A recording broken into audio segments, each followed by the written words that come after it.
जब देश की आजादी के 75 साल होंगे, 24 घंटे बिजली मुहैया करा रहे। देखिए साथियों, देश बिजली संकट को पीछे छोड़कर अब बिजली सरप्लस हो रहा है।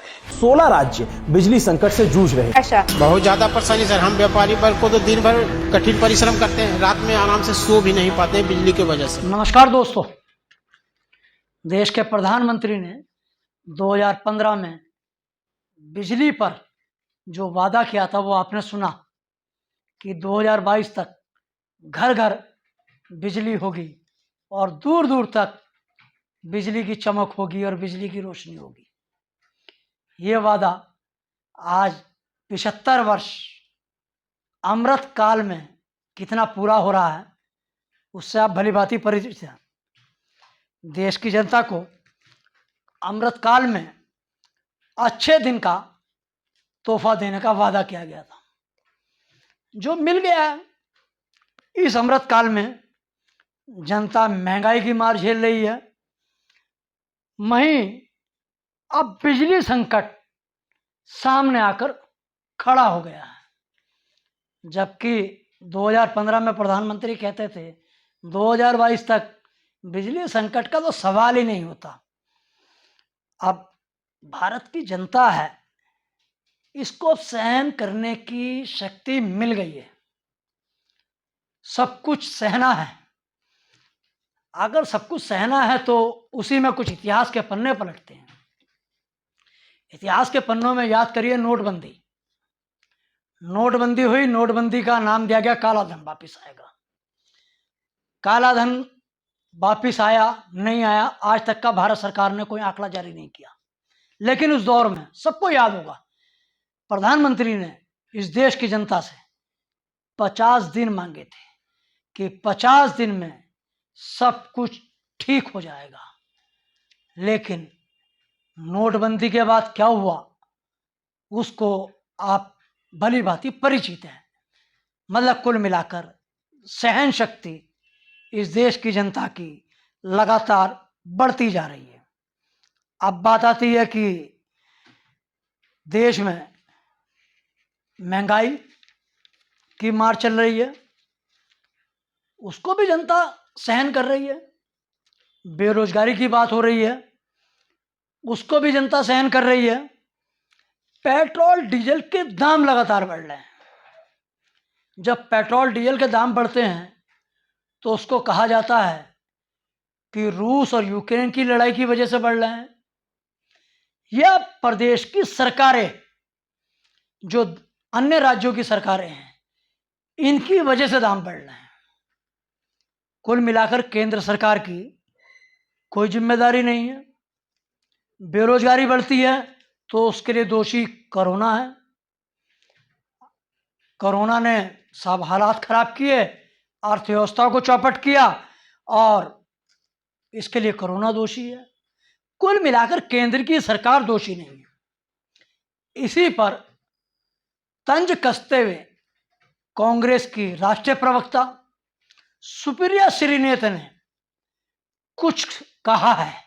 आप छोटा सा वीडियो जरा उनका भी सुन लीजिए।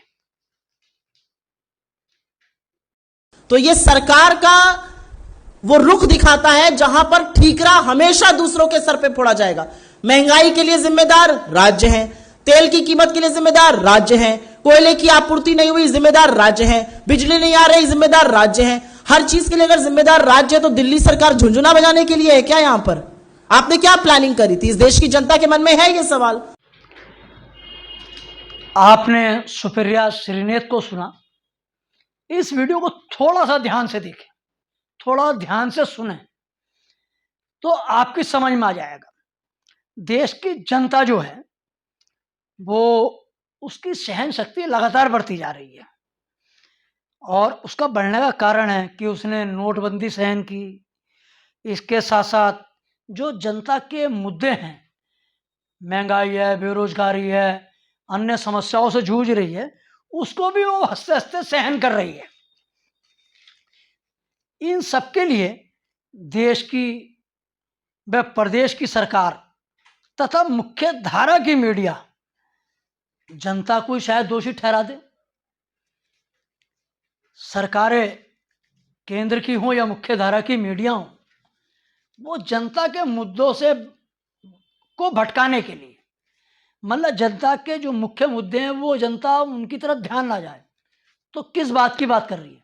रूस यूक्रेन की, नमाज की, हनुमान चालीसा की, लाउड स्पीकर की, उससे पहले हिजाब की, बुलडोजर की।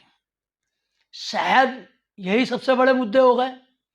इन सब मुद्दों के साथ साथ मेन मुद्दे दबे रहें, लेकिन लगता है कि युवा पीढ़ी जो है या जनता की सहन शक्ति तो अभी बनी हुई है, लेकिन कुछ युवाओं की सहन शक्ति अब जवाब देनी शुरू हो गई है। इसका एक उदाहरण छोटा सा है कि मुख्य धारा का चैनल आज तक है, उसका हल्ला बोल कार्यक्रम है, और हल्ला बोल कार्यक्रम में युवा जो हैं वो भारतीय जनता पार्टी के प्रवक्ता से सीधे सीधे सवाल करते हुए हल्ला बोल देते हैं। वो हल्ला किस तरीके से बोलते हैं आप उसको भी सुनिए। मैं गौरव सर से पूछना चाहूंगा, सर आपको नहीं लगता ये आपकी सरकार की सबसे बड़ी विफलता है? अब जो आप है कांग्रेस पे भांडा फोड़ रहे हैं या विपक्षों पे भांडा फोड़ रहे हैं, क्योंकि बात सिर्फ तेल की नहीं है सर, बात और भी चीजों की है, बात दालों की है, खाने पीने की भी है। चाहे विधानसभा चुनाव हो या लोकसभा, बीजेपी सरकार कहती है कि अच्छे दिन आएंगे, महंगाई बढ़ रही है, दंगे बढ़ रहे हैं, तो आम जनता आपसे पूछना चाहती है अच्छे दिन कब आएंगे? सर मेरा क्वेश्चन ये है कि इतनी महंगाई बढ़ रही है तो जो डेली वेजेस वर्कर हैं वो तो अनएम्प्लॉयड हो गए और उनका रोजगार चला गया, तो आप लोग उनके लिए क्या कर रहे हैं? ठीक है। देश की जनता गरीबी से लड़ रही है, महंगाई और बेरोजगारी दिन ब दिन बढ़ रही है। सर आप इसको कैसे कंट्रोल करेंगे और कब कंट्रोल करेंगे? कांग्रेस बीजेपी कर रहे हैं, तब से आप ये बताइए कि कब पेट्रोल और डीजल का दाम कब होगा? और इसी के कारण सब सब्जी और फलों का दाम बढ़ रहा है, हम खाएंगे क्या अगर कम नहीं होगा तो? जल्दी। बेरोजगारी और महंगाई के खिलाफ बुलडोजर कब चलेगा? हाँ, ये वाला सवाल अच्छा है। आपने युवाओं को देखा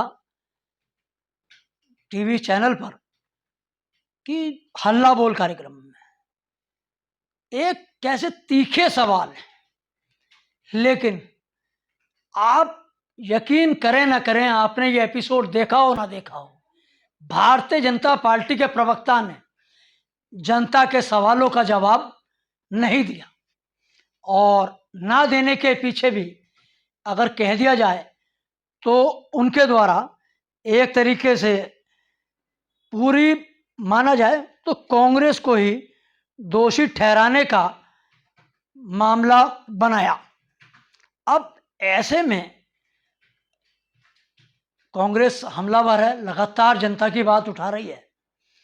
वहीं पर कांग्रेस के पूर्व राष्ट्रीय अध्यक्ष वरिष्ठ नेता राहुल गांधी भी कहते हैं कि प्रधानमंत्री जी के वादों और इरादों के बीच में तार तो हमेशा से ही कटा रहता है। मोदी जी, इस बिजली संकट में आप अपनी नाकामी के लिए किसे दोष देंगे? नेहरू जी को या राज्य सरकारों को या फिर देश की जनता को?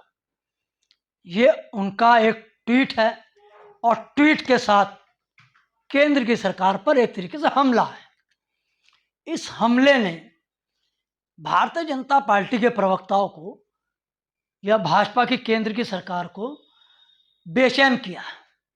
कुल मिलाकर देश में लगातार महंगाई बेरोजगारी तो चली रही है, इसी के साथ साथ बिजली संकट लगातार बढ़ता जा रहा है, और मई महीने में माना जा रहा है कि बिजली संकट चरम सीमा पर पहुंच जाएगा, और उसके लिए दोषी नेहरू होंगे या राज्य सरकारें होंगी या देश की जनता होगी। ये आने वाला समय में केंद्र की सरकार साबित करेगी, लेकिन कुल मिलाकर देश में जो वर्तमान में हालात बने हैं, 2015 का वीडियो आपने प्रधानमंत्री का देखा है, और 2022 में अमृत काल के अंदर देश के हर कोने में जहां पर बिजली जलनी थी, अब वहां बिजली बंद होनी शुरू हो गई है।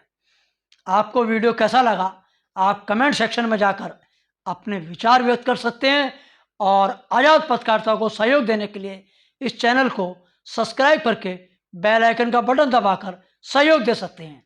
बहुत बहुत धन्यवाद।